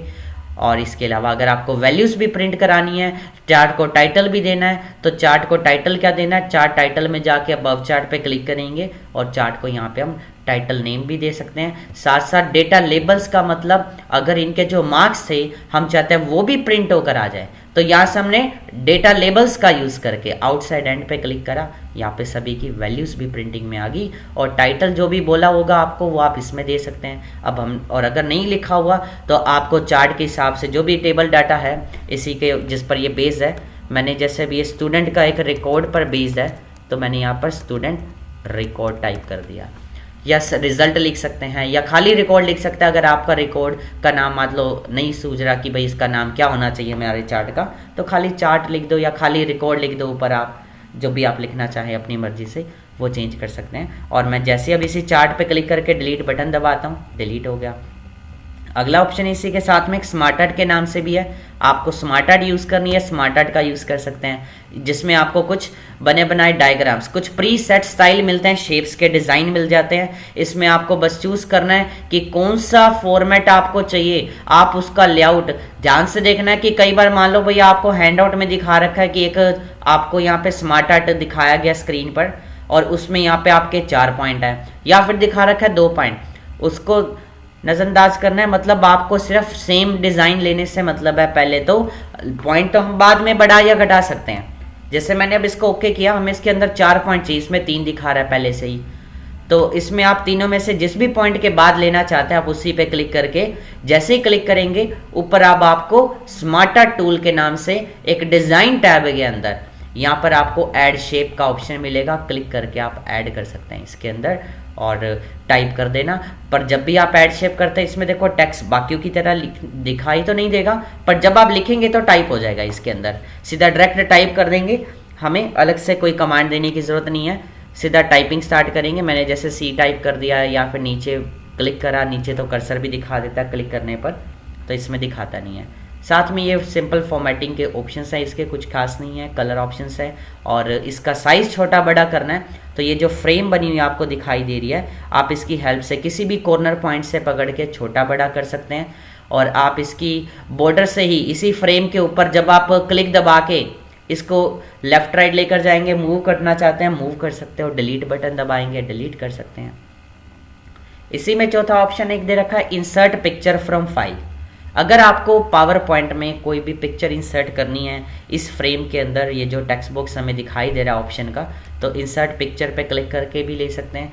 अदरवाइज ये सभी ऑप्शन आपको इंसर्ट में भी मिल जाएंगे, सातों ऑप्शन से 6 के 6 भी। और टेक्स्ट बॉक्स भी एक्सा आपका कुछ भी लेना है एक्सा ले सकते हैं। और अगर आपको पिक्चर आपके कंप्यूटर में से बोल रखा है कि भाई हमारे डेस्कटॉप पे या फिर डॉक्यूमेंट, ये साइड में लोकेशन आती है सभी के नाम, आप ऊपर नीचे स्क्रॉलिंग कर सकते हैं यहाँ पर। और डेस्कटॉप पे आपकी पिक्चर जहाँ पर भी सेव है आप डेस्कटॉप से सिलेक्ट करके इंसर्ट कर सकते हैं। और यहाँ से जैसे मैंने पिक्चर पे जाके कुछ सेव पिक्चर में से, अब इसमें शायद पिक्चर नहीं है मेरे पास तो मैं इसको क्लोज कर देता हूँ। और अगर आपके सिस्टम में पिक्चर है तो आप पिक्चर इंसर्ट कर सकते हैं। और इसी का ही सिमिलर बिल्कुल सेम पॉइंट है क्लिप आर्ट। पिक्चर और क्लिप आर्ट में बस यही फ़र्क है कि पिक्चर पे क्लिक करके हम कंप्यूटर की मेमोरी में से हम इंसर्ट कर रहे हैं उसको, और अगर हम क्लिप आर्ट पे क्लिक करते हैं तो इसके अंदर भी आपको पिक्चर ही मिलती हैं। ये जो क्लिप आर्ट वाला फीचर है MS Word, PowerPoint, Excel सभी के अंदर आपको देखने को मिलेगा। सिर्फ वर्जन 2007 और 10 तक में ही आपको मिलता है देखने को।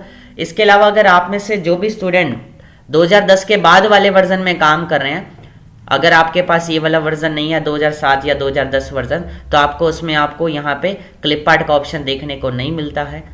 ठीक है, तो यहाँ पर जैसे अगर मैं सर्च करता हूँ क्लिप आर्ट का नेम रिवर, तो यहाँ पर रिवर की इमेज आ जाएगी। मैं इसमें कैट लिखता हूँ, टाइगर या कार्स या एनिमल, मेंस, वुमेन्स, कुछ भी लिखते हैं, यहाँ पर आपको देखने को मिल जाएगी कार की पिक्चर आ गई। और मैं जिस पे भी पिक्चर पे क्लिक करता हूँ यहाँ पे पिक्चर आ जाएगी। छोटा बड़ा करना है, हाइट वेट चेंज करनी है, देखो सेम वही ऑप्शन आगे टेक्स्ट बॉक्स के ऊपर। अभी हमने सबसे पहला ऑप्शन ही यही पढ़ा था। क्रॉप करना है, अलाइनमेंट सेट करनी है इसकी, ये सारी अलाइनमेंट्स हो गई। इसको हमने पिक्चर को बॉर्डर कलर देना है, बॉर्डर का साइज सेम वही सभी टूल जैसा आपने उस पर किए थे। साथ में आपको पिक्चर की शेप भी बदलने के लिए कह दे तो इसमें आपको 2007 वर्जन के अंदर पिक्चर की शेप का भी ऑप्शन आता है। और किसी वर्जन में आपको देखने को नहीं मिलता कि आप पिक्चर का शेप भी बदल सकते हैं। और मैं इसको फ्लिप करना चाहता हूँ, रोटेट करना चाहता हूँ, तो रोटेट की हेल्प से हम यहाँ से फ्लिप हॉरिजॉन्टल कर देंगे। तो देख सकते हैं इसका जो फेस साइड है वो राइट साइड हो चुका है। मैं अंडू कर रहा हूँ, देख सकते हैं वापस लेफ्ट हो गया। या फिर ये जो इसकी बॉर्डर बनी हुई आ रही है, आप इसकी ये जो पॉइंट है आप इसको पकड़ के क्लिक दबा के लेफ्ट राइट लेकर जा सकते हैं कुछ इस तरीके से। या फिर से इस ये जो सेंटर में नोड पॉइंट दिखाई दे रहा है तो इस NODE नोड पॉइंट पे क्लिक दबा के आप इसको इस साइड ले जाएंगे तो इस साइड डायरेक्शन हो जाएगी। मैं डिलीट कर रहा हूँ, डिलीट हो गया। ऐसे ही नेक्स्ट ऑप्शन, अब इसमें अगर आपको किसी भी टेबल में बुलेट देनी हो, नंबरिंग देनी हो, वो देख सकते हैं। जैसे आपने यहाँ पर बुलेट दी थी, ऐसे ही टेबल के अंदर भी उन सभी सेल्स को सिलेक्ट करके आप बुलेट या नंबरिंग दे सकते हो। और किसी भी स्लाइड का अगर आपको बैकग्राउंड का कलर चेंज करना पड़ जाए तो किसी भी बैकग्राउंड का कलर चेंज करना है स्लाइड का। अब हमने टोटल यहाँ पे 2 स्लाइड ली। अब बैकग्राउंड चेंज करने से पहले हम चाहते हैं ये जो हमारी फर्स्ट स्लाइड है ये सेकंड नंबर पे आ जाए, सेकंड वाली फर्स्ट पे। तो सिंपल आपको करना क्या है, फर्स्ट वाली स्लाइड पे क्लिक दबा के सेकंड स्लाइड के नीचे ड्रैग करके लेते हुए जाना है।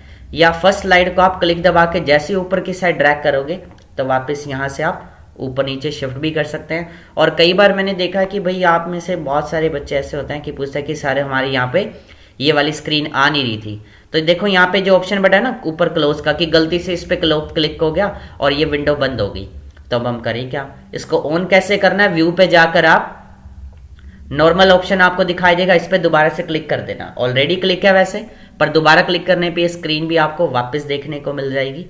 और अब किसी भी स्लाइड का बैकग्राउंड कलर चेंज करना है, एक तो होता है डिजाइन पे जाएंगे, सबसे पहले हम यहाँ पे आपको बैकग्राउंड स्टाइल्स दे रखे हैं ऑप्शन के नाम से।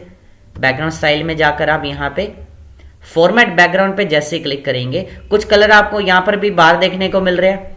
मैंने फॉर्मेट बैकग्राउंड पे क्लिक करा to change the colour of background, तो यहाँ पे पहला ऑप्शन आपका सॉलिड फिल, यानी सॉलिड का मतलब एक सिंगल कलर शेड, एक ओरिजिनल कलर कौन सा दे रखा हो। अगर कलर नहीं बता रखा तो आप लाइट कलर्स का यूज कर सकते हैं, डार्क कलर फिर ज्यादा डार्क हो जाएंगे। और ग्रेडियंट बोल रखा है या फिर बोल रखा है कि सॉलिड फिल की ट्रांसपेरेंसी, ट्रांसपेरेंसी का मतलब ओपेसिटी होता है, यानी कि उसको कितना कलर को शेड लाइट करना है डार्क करना है। देखो मैंने 46% इसको और बढ़ा दिया, जैसे ही बढ़ाया मैंने ट्रांसपेरेंसी को तो देख सकता है कि ये लाइट हो चुकी है 80% तक, तो इसकी जो ट्रांसपेरेंसी थी 80% लाइटर कर दी हमने। नेक्स्ट इसी में हम अगर ग्रेडियंट फिल पे जाते हैं तो ग्रेडियंट में आपको बहुत सारे प्री सेट कलर मिल जाएंगे, जिसमें आपको ये काफ़ी सारे ऑप्शन देखने को मिल रहे हैं, जैसे कि फायर है या और भी बहुत सारे स्टाइल हैं, पर इसमें भी बहुत ही सिंपल से ऑप्शन आते हैं। या पिक्चर और टेक्सचर का भी ऑप्शन है, इसी में ही टेक्सचर लेना चाह रहे हैं या बैकग्राउंड में कोई पिक्चर लगानी है तो फाइल पे क्लिक करके आप पिक्चर ले सकते हैं। हमने वापस सॉलिड फिल पे क्लिक करा, हमने सिंगल कलर दे दिया और सभी स्लाइड पे सेम कलर देना है, तो यहाँ से आप अब नीचे से अप्लाई टू ऑल या रीसेट करके अप्लाई टू ऑल करेंगे तो सभी से हट जाएगा। मैंने क्लोज कर दिया। या मेरे को सेकंड स्लाइड पे भी बैकग्राउंड चेंज करना है, बट हम चाहते हैं कि कलर की बजाय कोई थीम अप्लाई करनी है, यानी कि थीम यानी कि डिजाइंस। यहाँ पर आपको डिजाइन टाइम ये थीम दे रखी है, यहाँ पे आप नीचे मोर पे जाके एक साथ सारे डिजाइन भी देख सकते हैं, और जो भी फॉर्मेट जो भी आपको अप्लाई करना है आप चूज करने वाले लिस्ट में से। और किसी भी स्टाइल का अगर आपको नेम चेक करना है आप उस पर माउस ले जाके नाम भी चेक कर सकते हैं कि इस ऑप्शन का नेम क्या है, यानी कि उस स्टाइल का नाम क्या है। जैसा कि इसके ऊपर माउस ले जाने पे फ्लो दिखा रहा है, या इसके लेफ्ट में मैं लेकर जा रहा हूँ माउस, अब इस पे इक्विटी दिखा रहा है। तो अगर मैं आप किसी भी स्टाइल पे क्लिक करता हूं तो क्लिक करते ही अप्लाई हो गया यहाँ पर, और देखेंगे यहाँ पे तो दोनों पे चेंज हो गया। हमने तो सेकंड पे क्लिक करके चेंज किया, पर यहाँ पर दोनों पे हो गया। हम चाहते हैं कि दोनों पे अलग अलग रखना है, तो हर एक स्लाइड पे अगर आप चाहते हैं कि अलग अलग रखना है, क्योंकि जब हम लेफ्ट क्लिक डायरेक्ट क्लिक करते हैं यहाँ से कोई भी स्टाइल के ऊपर थीम डिजाइन में से, तो वो सभी के ऊपर अप्लाई हो जाता है। हम चाहते हैं कि ये जो हमें थीम अप्लाई करनी है किसी एक हर एक पे अलग अलग देनी है, या फिर ये वाला स्टाइल सिर्फ इसी सेकंड पे देना है, तो उसके लिए हम क्या करेंगे, जो भी थीम आपको अप्लाई करने के लिए बोला है या आपको खुद चूज करने के लिए बोला है, तो आप उस पर राइट क्लिक करके उस स्टाइल के ऊपर अप्लाई टू सिलेक्टेड स्लाइड कर सकते हैं। जिस स्लाइड पे आपका कर्सर था सिर्फ उसी का ही चेंज होगा और किसी का नहीं। या मेरे को ये चाहिए तो राइट क्लिक करके ध्यान रखना है आपको, अप्लाई टू सिलेक्टेड करेंगे तो जिस पे आपका कर्सर था सिर्फ वही चेंज होगा, ऑल कर देंगे तो सभी का चेंज हो जाएगा। नेक्स्ट ऑप्शन है हमारा ये जो आपका ग्राफिक ये बनकर आ रहा है डिजाइन स्लाइड का, ये जब हमने थीम अप्लाई करी तो इसको अगर आपको ग्राफिक को ऑन ऑफ करना है तो ये ऑप्शन जो आपका है हाइड बैकग्राउंड ग्राफिक का, आप इस पर क्लिक करके ऑन ऑफ भी कर सकते हैं। नेक्स्ट अब इसमें नेक्स्ट ऑप्शन है हमारा insert text with word art. अगर आपको इसमें साइड पे कोड टेक्स्ट लिखना है थ्रू वर्ड आर्ट, इंसर्ट पे जाकर आप यहाँ से वर्ड आर्ट की हेल्प से आप कोई भी वर्ड आर्ट टेक्स्ट बॉक्स के थ्रू लेना चाहते हैं। ये भी एक तरह का टेक्स्ट बॉक्स है, बस फर्क सिर्फ इतना इसमें थोड़ा सा स्टाइलिश लुकिंग में एक कंटेंट टाइप होकर आता है, और टेक्स्ट बॉक्स डायरेक्ट लेते हैं तो उसमें एक सिंपल राइटिंग में काम होकर आता है। और इसमें जो भी लिखना है देखो सारे टूल वही सेम है, तो आप इसको भी आप बड़ी आसानी से कर सकते हैं। नेक्स्ट किसी भी टेक्स्ट की अलाइनमेंट चेंज करनी है, एक तो हम उसमें क्लिक करके यहाँ से होम टैब पे जाएंगे, सबसे ऊपर ही लेफ्ट सेंटर राइट करना चाहते हैं राइट कर सकते हैं, जस्टिफाई करना है जस्टिफाई कर सकते हैं। और ये जो तीनों अलाइनमेंट आपको देखने को मिल रही है ना, ये तो सिर्फ हॉरिजॉन्टल अलाइनमेंट होगी, या तो लेफ्ट में या सेंटर या राइट में। इसके अलावा यहाँ पर आपको एक और ऑप्शन देखने को मिलता है अलाइन टेक्स्ट के नाम से, कहते हैं कि टॉप अलाइन करनी है, तो आप इसका यूज़ कर सकते हैं। ये वर्टिकल अलाइनमेंट होगी, देखो टेक्स्ट ऊपर चला गया या नीचे बॉटम में लेकर जाना है। इससे पहले हमारा मिडल में था सबसे पहले, तो मिडल पे वापस मैंने क्लिक कर दिया। और मिडल में कहाँ पर रखना है, लेफ्ट, सेंटर या राइट। अगर क्वेश्चन में जरूरी नहीं है कि आपको लिख के बताएगा, आपके हैंडआउट के थ्रू भी आपको देखना पड़ सकता है कि कुछ चीज़ें ऐसी होती है जो हमें दिखा रखी होती हैं, जैसे कि मैंने बताया था कि इसके ऊपर बॉर्डर हो गया या शेडिंग होगी, ये सब भी अगर हमें अप्लाई करने के लिए दिखा रखा है कि कौन सा कलर कौन सा शेड, तो वहाँ पे आपको देना भी पड़ सकता है सेम। और बुलेट्स देनी है, नंबरिंग देनी है, यहाँ पर भी सेम ऑप्शन। साथ में यहाँ पर एक ऑप्शन आपको देखने को मिलता है टेक्स्ट शेडो का। आप इसको शेडो देना चाह रहे हैं, टेक्स्ट को सिलेक्ट कर लेना। एक तो हम इस तरह से क्लिक दबा के सिलेक्ट करें। इसका एक आसान तरीका क्या है कि आप इस टेक्स्ट बॉक्स को ही सिलेक्ट कर लो, इसके बॉर्डर पे क्लिक करके। तो जब पूरा टेक्स्ट बॉक्स ही सिलेक्ट हो गया तो उसके अंदर का कंटेंट भी कवर हो गया। तो यहाँ से आप इसको शेडो देख सकते हैं, यहाँ पे शेडो हल्का सा इफेक्ट आएगा ऑन ऑफ करने पर। और साथ ही में देखा स्ट्राइक थ्रू क्लिक करा, टेक्स्ट हमारा सेंटर से कट हो जाएगा। या साथ में एक और ऑप्शन है लाइन स्पेसिंग, कैरेक्टर स्पेसिंग के नाम से। तो जैसे ही मैं कैरेक्टर स्पेसिंग पे क्लिक करूंगा, यहाँ से क्लिक करते ही यहाँ पे आपको काफ़ी सारे टाइप मिलेंगे, जैसे कि वेरी लूज, तो वेरी लूज हो जाएगा। और अगर कह रहा है कि क्वेश्चन में कि इंक्रीज द कैरेक्टर स्पेसिंग, तो इसी के अंदर आपको मोर स्पेसिंग ऑप्शन पे जाके, भाई इंक्रीज करने का मतलब एक्सपेंड करना, एक्सपेंड मतलब इंक्रीज बढ़ाना, ठीक है। तो क्वेश्चन को ध्यान से समझना है। और कंडेंस का मतलब टाइट करना, यानी कि उसको कम कर देना स्पेस को बीच में, तो हमने एक्सपेंड ही रख दिया। और वैल्यू इसमें कितनी टाइप करनी है आप इसमें टाइप कर सकते हैं, और जो भी आपको एग्जाम में बताई जाए उसी हिसाब से हमने इसमें बढ़ानी या घटानी है और बढ़ा सकते हैं। हम अगर इसको नॉर्मल करना चाहते हैं तो वापस इसमें जाके आप नॉर्मल की यूज़ कर सकते हैं। अगला ऑप्शन है इसी के साथ में चेंज केस का। MS वर्ड हो या फिर पावर पॉइंट हो, इन दोनों में आपको ऑप्शन देखने को मिल जाएगा चेंज केस का। बट MS एक्सेल में ये ऑप्शन नहीं होता। इसका यूज़ जैसे हमने कोई भी, हमारे पास कंटेंट है, टेक्स्ट हमारे पास, हमने उसको कैपिटल लेटर में लिखना था, अपर केस पे क्लिक किया, सारे लेटर कैपिटल हो गए। या फिर मैं यहाँ से लोअर केस करता हूँ, देख सकते हैं आप सारी कि सारे लेटर स्मॉल में हो गए। टोटल ये 5 प्रकार का आता है। और कैपिटलाइज ईच वर्ड में हर वर्ड का पहला अक्षर कैपिटल और बाकी सारे छोटे हो जाएंगे। और इस ऑप्शन का एक दूसरा नाम भी होता है कैपिटलाइज वाले का, टाइटल केस के नाम से। और टॉगल में रिवर्स में काम करेगा, स्मॉल कैपिटल और कैपिटल वाला स्मॉल। हमने इसको कंप्लीट ही कैपिटल रख दिया।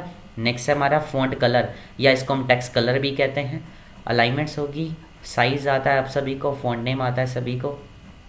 और किसी भी टेक्स्ट को स्मार्ट आर्ट में कन्वर्ट करना है तो कन्वर्ट टू स्मार्ट आर्ट का यूज़ करके आपको यहाँ पे ऑप्शन दे रखे हैं। तो जो भी आपको ऑप्शन में बता रखा हो या दिखा रखा है उसमें कि कैसा चाहिए आपको, तो उसी पे क्लिक करते ही, जैसे ही क्लिक करेंगे हम उस स्टाइल पे, तो देखेंगे कि वैसा ही सेम स्टाइल इसके ऊपर अप्लाई होकर आ जाएगा स्मार्ट आर्ट के अंदर। अलग से टूल बार में भी दिखा देता है। सो मैंने यहाँ पे अभी फ़िलहाल अंडू करा। नेक्स्ट, अब इसमें हमने अभी तक 2 स्लाइड बनाई जिसमें हमने कुछ टेक्स्ट भी लिखा। एक हमने वर्ड आर्ट पढ़ा, टेक्स्ट बॉक्स पढ़ा या हेडर फुटर हुआ। ऐसे ही आपको शेप्स बनानी है, शेप्स अभी हम पढ़ेंगे। अभी पिक्चर पढ़ लिया, क्लिप आर्ट। और जरूरी नहीं कि भाई आपको, अगर मान लो कि क्वेश्चन में बोल दिया, जैसे मैं एक न्यू स्लाइड और ले लेता हूँ, सेकंड पे जाकर 3rd स्लाइड ले ली। और अगर मैं अब इसका जो लेआउट है टाइटल एंड कंटेंट वाला हटा के अगर ब्लैंक कर देता हूँ यहाँ से, तो ब्लैंक स्लाइड पे हम डायरेक्टली तो कुछ भी नहीं एंटर कर सकते। उसके लिए आपको या तो इंसर्ट पे जाके कोई पिक्चर लेनी है, क्लिप आर्ट लेनी है, या shapes, smart art, chart, diagram, shapes, या टेक्स्ट बॉक्स लेना है, वर्ड आर्ट के थ्रू टाइप कर सकते हो, अलग से आप ले सकते हैं। यानी आपको पहले से कुछ भी नहीं मिलेगा, आपको क्लीन मिलेगी स्क्रीन, आपको फ्रेश मिलेगी। आपको खुद ही अपनी मर्जी से डिज़ाइन करना पड़ेगा इसको, कैसा डिज़ाइन करना चाहते हैं। कह रहा है कि स्लाइड नंबर देना है तो वो आपको हेडर फुटर में मैंने आपको भी बताया था, या डेट एंड टाइम भी। और अगर शेप्स कह रहा है, मैं इसके ऊपर पहले कुछ टाइप कर लेता हूँ। इसके ऊपर मैंने एक जैसे शेप बना दी, यहाँ से एक स्माइली की शेप ले ली और ड्रॉ कर दिया। अब जैसे ही मैंने यहाँ से ड्रॉ किया शेप को, ड्रॉ करने पर इसके अंदर भी आपको ना ऊपर एक ड्राइंग टूल बार मिलेगी जिसमें से आप इसका कलर देखो, सारी वही ऑप्शन आपको देखने को मिल रहे होंगे जो आपने अभी टेक्स्ट बॉक्स के ऊपर पढ़ा था। कंप्लीट सभी के सभी ऑप्शंस वही हैं हमारे। रोटेट वाला ऑप्शन, साइज का ऑप्शन, या शेप में कलर कैसा फिल करना है, या अगर आप एक से ज़्यादा शेप्स ले रहे हैं, मैं अगर इसमें से जैसे एक शेप और ड्रॉ कर लेता हूँ और हम चाहते हैं इससे जो, अब मैं सेकंड वाली शेप ली मैंने, इसको मैंने ड्रॉ कर दिया इसके ऊपर। जब भी आप कोई भी शेप लेते हैं ना, बाद में आपने जैसे 2 शेप ले ली, एक पहले एक फिर दूसरे नंबर पे, तो सेकंड वाली शेप हमेशा ऊपर ही आएगी। ये एक और लेता है तो इन दोनों के ऊपर दिखाएगा, बट हम चाहते हैं इस वाली हर शेप को आगे पीछे करना है, तो यहाँ से आप सेंड टू बैक करेंगे तो पीछे चली जाएगी, फ्रंट करेंगे तो ऊपर आ जाएगी। तो हमने इसको सेंड टू बैक करके पीछे कर दिया और कलर भी सेट कर दिया, साथ ही आउटलाइन का कलर भी सेम ही रख दिया हमने।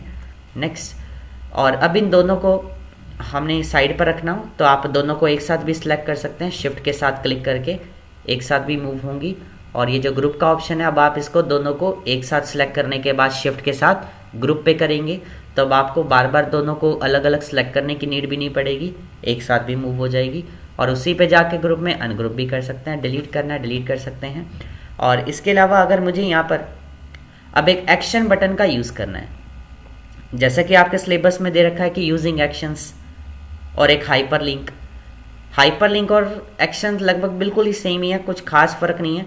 जैसे कि अगर मेरे को यहाँ पर फर्स्ट स्लाइड पे एक बटन बनाना है, उस बटन पे क्लिक करते ही हम सीधा चाहते हैं कि 3rd नंबर स्लाइड ओपन हो जाए, या फिर अगर मेरे पास 4थी 5वीं 6ठी बहुत सारी स्लाइड है, जो भी स्लाइड आप ओपन कराना चाहते हैं, जैसे कि हम अपने घर में स्टेयर्स में एक 2-वे बटन लगवा लेते हैं स्विच, कि ऊपर जाके लाइट ऑन ना करनी पड़े, हम नीचे से ही ऑन कर देते हैं और ऊपर से भी ऑन ऑफ करने का ऑप्शन आपको मिलता है और नीचे भी मिलता है। तो हम ऐसे में हम क्या करेंगे, यहाँ पर हमें यहाँ पर भी एक बटन क्रिएट करना है। कहाँ पर जाके, जब आप शेप्स पे जाते हैं तो शेप्स पे जाने पर थोड़ा सा नीचे से जब आप स्क्रॉल करेंगे ना, तो यहाँ पे आपको क्लाउड, स्टार्स, बैनर्स, ये बैनर की शेप होगी, नीचे ही आपको एक्शन बटन मिलेंगे। मैंने यहाँ से एक एक्शन बटन का एक स्टाइल कोई भी एक चूज़ करा और अपनी स्क्रीन पर कुछ इस तरीके से क्लिक दबा के ड्रॉ कर दिया। सो मैंने यहाँ पे जैसे ही बटन ड्रॉ करा, ड्रॉ करते ही आपको स्क्रीन पर एक एक्शन विंडो देखने को मिलेगी, जिसमें कहेगा हाइपर लिंक टू, कि आप किस स्लाइड से लिंक करना चाहते हैं। अगर सिंपल बोल रखा है कि भाई आप इसमें एक्शन सेटिंग बनानी है, आपने एक्शन विंडो बनानी है इस तरीके की, तो आपको अपनी मर्जी से कोई भी ले लेना है। कि आप जैसे फर्स्ट स्लाइड पे गए, आपने बटन ड्रॉ किया, उसके बाद hyperlink to, by default ये ऑटोमेटिकली, मैंने यहाँ से जो अभी स्टाइल ये वाला शेप का चूज़ किया है, अब इस वाले में तो लास्ट स्लाइड चूज़ करके दिखाता है। हो सकता है कि आपने कोई ऐसा कोई फॉर्मेट ले लिया हो एक्शन बटन में से कि वो फर्स्ट स्लाइड आ रही हो, उसमें होम स्लाइड आ रही हो या बीच की कोई स्लाइड आ रही हो, तो आप इसमें ये चीज़ जरूर चेक कर लेना कि आपने किससे ओपन करना है इसको। हमने इसके ऊपर जैसे लास्ट ही रख दिया और ओके ही कर दिया, लिंक हो गया। अब इसको चेक करने का तरीका क्या है, राइट क्लिक करा और राइट क्लिक करने के बाद आपको यहाँ पे ओपन हाइपर लिंक के नाम से ऑप्शन दिखाई दे रहा है, पर यहाँ पे आपको देखो डिसेबल मिल रहा है। जरूरी नहीं कि आपको भी इस तरीके से डिसेबल मिले, बट काम ये करेगा, ठीक है। मैंने क्या कहा कि जैसे जब भी आप इस चीज़ को ड्रॉ करते हैं, आप लिंक क्रिएट करते हैं इस तरीके से, और अगर आपका लिंक काम ऐसे नहीं कर रहा तब भी कोई दिक्कत नहीं है, घबराना नहीं है, तब भी काम करेगा। पर कब काम करेगा, कई बार आपका राइट क्लिक करके हम ओपन हाइपर लिंक नहीं कर सकते, कई बार यहाँ से नहीं दिखाता, पर जो इसकी जो एक्चुअल मेन चीज़ है, जब हम स्लाइड शो इसको फुल स्क्रीन पर प्ले करते हैं फ्रॉम बिगिनिंग पे जाकर यहाँ से, तब ये काम कर जाएगा। तो देख सकते हैं मैं जैसे इस बटन पे अब क्लिक करूँगा, तो मैं यहाँ से क्लिक करता हूँ, क्लिक करते ही देखो लास्ट स्लाइड ओपन हो चुकी है। और बाहर एग्जिट होने के लिए मैंने एस्केप बटन दबाया, वापस बाहर आ गए और वापस फर्स्ट स्लाइड पे आए, या फिर हम लास्ट स्लाइड पे हम चाहते हैं इस पे भी एक लिंक क्रिएट करना है। इंसर्ट पे जाके जब आप शेप्स पे जा रहे हैं नीचे स्क्रॉल करेंगे थोड़ा सा, और सबसे लास्ट में ही मैंने यहाँ सब एक होम वाला स्टाइल चूज कर लिया, जो कि already by default first slide से लिंक होकर आता है। और जैसे ही मैंने ड्रॉ किया, अब इसकी भी एक एक्शन विंडो ओपन हो गई, जिसमें ऑप्शन दिखाएगा कि हाइपर लिंक टू। हम चाहते हैं कि हमें अपनी मर्जी से चूज करना है कि कौन सी स्लाइड से लिंक करना चाह रहे हैं। हम थोड़ा नीचे जाएंगे, स्लाइड ऑप्शन पे क्लिक करके आप अगर चाहते हैं कि कोई भी स्लाइड चूज करनी है अपने हिसाब से, तो आप यहाँ से आप जो भी चूज करना चाहते हैं आप उसको चूज करके यहाँ से ओके कर देना, एंड देन अगेन ओके, और लिंक हो जाएगी इसी तरीके से ही। और अगर आपको किसी टेक्स्ट से लिंक करने के लिए बोला है कि यहाँ पर जैसे हम फर्स्ट स्लाइड पे गए या जिस भी स्लाइड पे हम गए और वहाँ से हमने जैसे एक लिंक क्रिएट कर दिया, मैंने सेकेंड स्लाइड पे जाके ना एक टेक्स्ट लिख लिया, यहाँ पे विशिंग बाय को हटाकर मैंने लिख दिया गो टू स्लाइड 3, और उसके बाद मैंने इस टेक्स्ट को जैसे ही सिलेक्ट किया गो टू स्लाइड 3 को, उसके बाद अब हम हाइपर लिंक पे क्लिक करेंगे या फिर शॉर्टकट होता है कंट्रोल प्लस में के, हाइपर लिंक का लास्ट लेटर। इसके बाद आपको यहां से जिस भी स्लाइड से लिंक करने के लिए कह रहा है, अगर आपको कह रहा है कि भाई स्लाइड से लिंक करना है, कोई भी टेक्स्ट या कोई भी शेप कह दे, तब भी आपको सेम, अगर स्लाइड से लिंक करना है तो नीचे प्लेस इन दिस डॉक्यूमेंट पे जाकर यहां से आप स्लाइड नंबर चूज कर सकते हो। 1 2 3 तीनों दिखा रहा है, जिस पे हम 2 पे तो हम बना ही रहे, तो कौन सी स्लाइड करनी है 3 से। या एग्जिस्टिंग फाइल और वेब पेज का मतलब किसी इंटरनेट पेज या कंप्यूटर में कोई भी एग्जिस्टिंग फाइल, कोई भी कंप्यूटर में अगर पहले से मौजूद है फाइल, पहले से सेव है, आप उससे लिंक करना चाह रहे हो तो आप उसी को सिलेक्ट करके यहां से ओके कर देना। सिलेक्ट करके ओके करते ही वो टेक्स्ट हमारा लिंक हो जाएगा। नेक्स्ट, तो अगला ऑप्शन हमारा है publish handout with MS word. अगर हमें इस पावर पॉइंट प्रेजेंटेशन को पब्लिश विद एमएस वर्ड करना है तो देखो 2007 वर्जन में हमें किस तरीके से दिखाता है। हम यहाँ से फाइल यानी कि होम ऑफिस बटन पे क्लिक किया, ऑप्शन आएगा पब्लिश के नाम से ही, पब्लिश के ही नाम से यहाँ पर आपको create handout in MS word लिखा हुआ दिखाई देगा। जैसे ही मैंने क्लिक करा उसके बाद स्क्रीन से आपको ओके पे क्लिक करना है। ओके पे क्लिक करते ही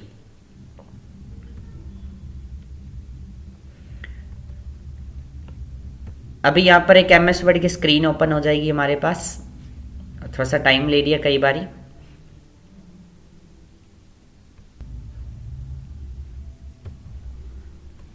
जी, तो कई बार क्या होता है कि जब आप पब्लिश विद जैसे ही एमएस वर्ड के थ्रू करते हैं, प्रिंटिंग बोल ली जाए कि आप प्रिंट यहाँ पे पब्लिश ऑप्शन पे जाके जैसे ही create handout in MS Word करते हैं तो क्लिक करने पर क्या होता है कि जब आपने क्लिक करा है तो जरूरी नहीं कि आपको वो जो फाइल है, जब आपने क्लिक करा पब्लिश विद एमएस वर्ड पे, कि आपको स्क्रीन पे ही ओपन करके तुरंत ही दिखा देगा।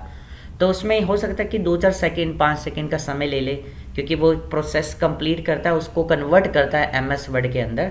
तो ऐसा करने के बाद अब वो जो स्क्रीन होगी एमएस वर्ड के थ्रू आपने पब्लिश तो किया, बट होगा क्या उससे, पीछे बैकग्राउंड में आप देख सकते हैं यहाँ पर आपको एमएस वर्ड अलग से पीछे रनिंग में दिखाई देगा। आप इस पे क्लिक कर देना, इसके आइकन पे, आपको देख सकते हैं यहाँ पर कि यहाँ पर जब आप स्क्रॉल करेंगे तो ये सभी स्लाइड जो आपने उसमें तीनों बनाई थी वो सारी की सारी आपकी इसमें भी दिखाई दे जाएंगी आपको। तो ये पब्लिश विद एमएस वर्ड सिर्फ हमारी वहाँ पे कन्वर्ट होती है, यहाँ से प्रिंट तो बाद में की जाती है फिर उसके बाद में।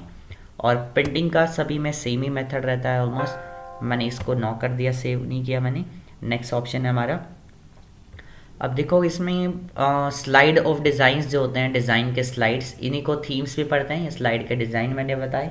अगर आपको कोई भी चेंज करना है राइट क्लिक करके अप्लाई करेंगे ओनली सिलेक्टेड या फिर सभी पे।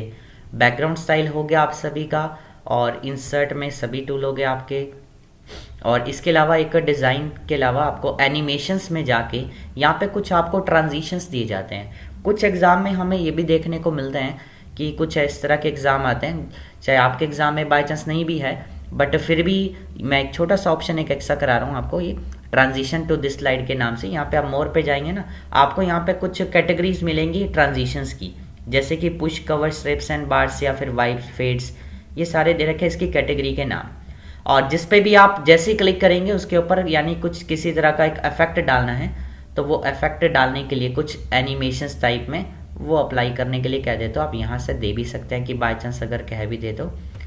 और अगर आपको इसको फुल स्क्रीन में प्ले करके देखना है तो आप स्लाइड शो में जाके फ्रॉम बिगनिंग कर सकते हैं, एक्टिव स्लाइड के लिए करंट।